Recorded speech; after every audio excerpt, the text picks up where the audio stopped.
Voici quelques brèves qui nous parviennent actuellement en salle de presse. Le président Trump a annoncé que les États-Unis allaient déplacer 2 sous-marins nucléaires à la lumière des déclarations faites par l'ancien président russe Dmitri Medvedev.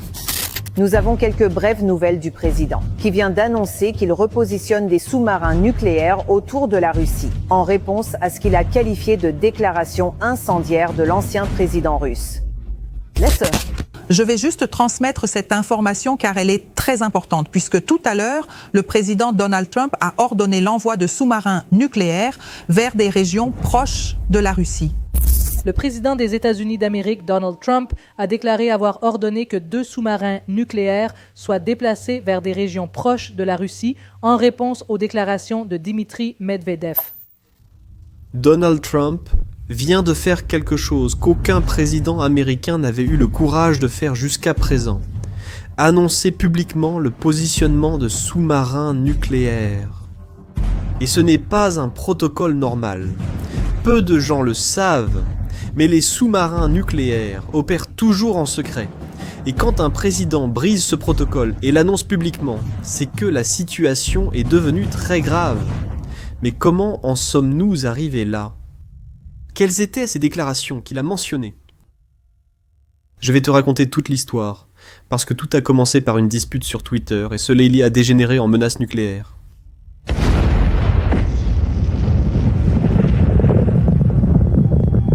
Et au milieu de tout ça, des pays entiers peuvent en pâtir. Voyons ce qui se passe. Pour comprendre cette escalade, vous devez connaître les personnages. Du côté américain, nous avons Donald Trump, qui a promis de mettre fin à la guerre en Ukraine dès les premiers jours de son mandat. Si je suis président et que je dis cela, je vais mettre fin à cette guerre en un jour. Cela prendra 24 heures. Je connais bien Zelensky, je connais bien Poutine. Je vais mettre fin à cela en un laps de temps. De 20 jours, tu peux mettre fin à ce combat. 100%, ce serait facile. Ce combat serait facile. À ses côtés, le sénateur Lindsey Graham, un gars connu pour ses positions très agressives. Du côté russe, nous avons Dmitri Medvedev. Bien que méconnu, il joue un rôle crucial dans cette histoire. Medvedev a déjà été président de la Russie quand Poutine ne pouvait pas se représenter.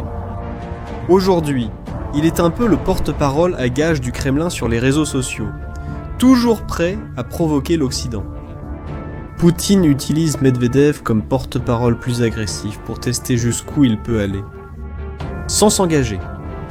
Maintenant, je vais te raconter comment cette dispute a escaladé, étape par étape, parce que chaque mouvement a été calculé. Tout a commencé lorsque Trump a donné un ultimatum à la Russie.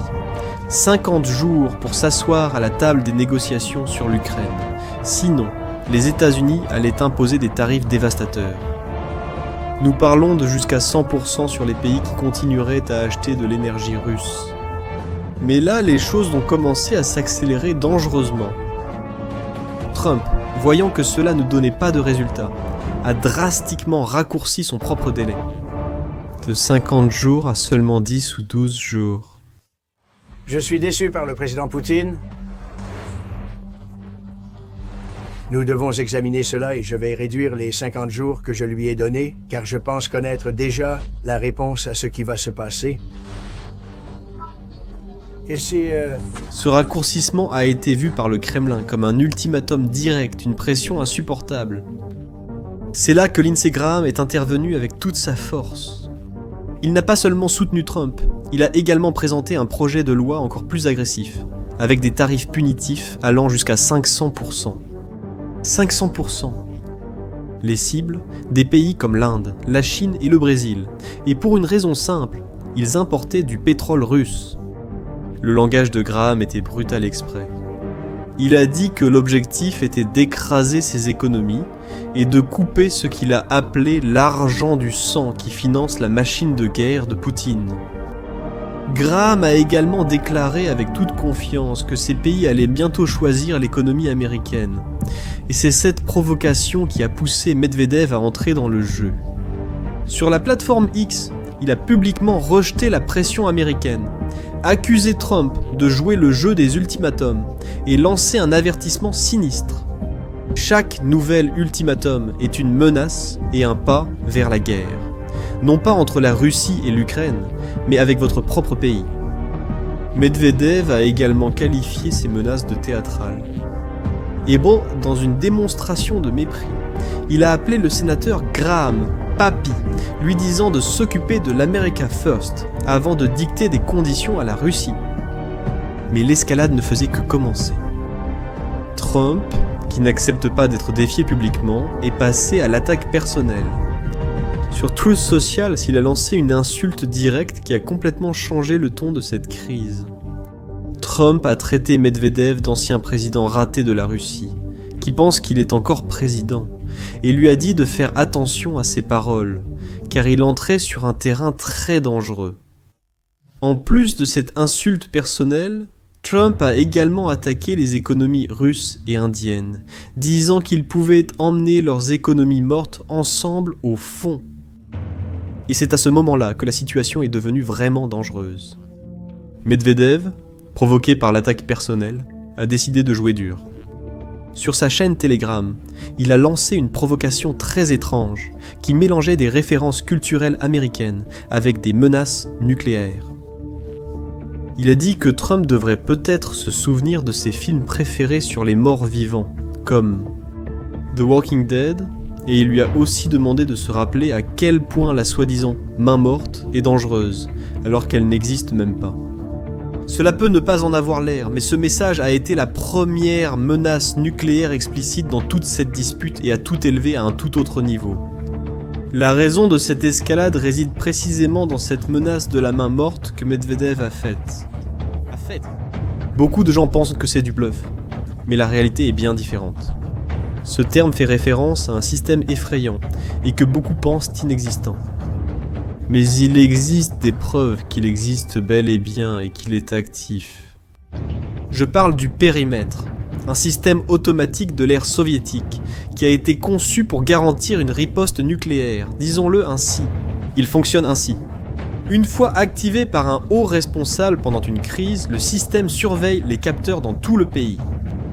Je parle de capteurs sismiques, de radiation, de pression atmosphérique. L'objectif est principalement de détecter des signes d'attaque nucléaire. Sur le sol russe, si le système détecte une attaque et en même temps perd la communication avec le commandement supérieur, le système suppose que la direction a été détruite. Et cela déclencherait une réaction qui donne des frissons rien qu'à y penser. Lancer automatiquement des missiles spéciaux. Ces missiles survoleraient le territoire russe en transmettant des ordres de lancement à tous les silos de missiles nucléaires ayant survécu.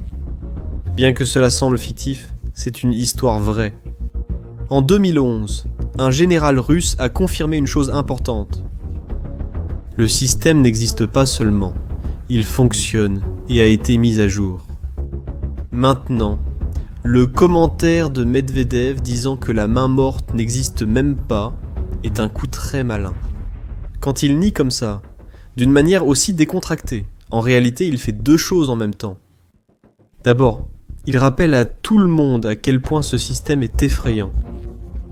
C'est comme s'il disait « Ah, cette chose terrible qui peut détruire le monde. Elle n'existe même pas ? Détends-toi !» Deuxièmement, il peut toujours dire après « Je n'ai jamais confirmé que ça existe. » J'ai même nié. C'est une tactique classique. Tu menaces, mais tu peux toujours revenir en arrière en disant que tu n'as jamais vraiment menacé. C'est la machine de la fin du monde, toujours en marche aujourd'hui. C'est alors que, au milieu de ce contexte tumultueux, Trump a fait un geste que personne n'attendait. Il a ordonné le déploiement de 2 sous-marins nucléaires. Que signifie vraiment cette phrase ? Après tout, il y a une énorme différence entre les types de sous-marins que Trump aurait pu déplacer. Et dans ce sens, il semble avoir fait une déclaration assez vague exprès. C'est parce qu'il existe 3 types de sous-marins nucléaires américains. Et chacun représente un niveau de menace différent. Tout d'abord, les sous-marins d'attaque, connus sous le nom de sous-marins nucléaires d'attaque. Ce sont les chasseurs des mers. Ils cherchent et détruisent les navires et sous-marins ennemis. Ils font de l'espionnage, protègent des groupes de navires, sont armés de missiles Tomahawk et de torpilles conventionnels. Le déplacement par Trump de ces éléments représente une grave menace militaire, bien que conventionnelle. Deuxièmement, nous avons les sous-marins lance-missiles de croisière, les sous-marins nucléaires lanceurs de missiles de croisière. Ce sont des plateformes de bombardement pures. Un seul de ces sous-marins peut transporter jusqu'à 154 missiles Tomahawk, capables de dévaster n'importe quel pays en quelques heures. Si c'est cela que Trump a déployé, la Russie a de sérieuses raisons de s'inquiéter. Mais il existe un troisième type, et c'est le plus effrayant. Je parle des sous-marins lanceurs de missiles balistiques, connus sous le nom de sous-marins nucléaires lanceurs d'engins, ou boomers. Ceux-ci sont le cœur de la force nucléaire américaine. Chacun transporte des missiles intercontinentaux Trident, avec plusieurs ogives nucléaires. Ils détiennent environ 70% de l'arsenal nucléaire américain.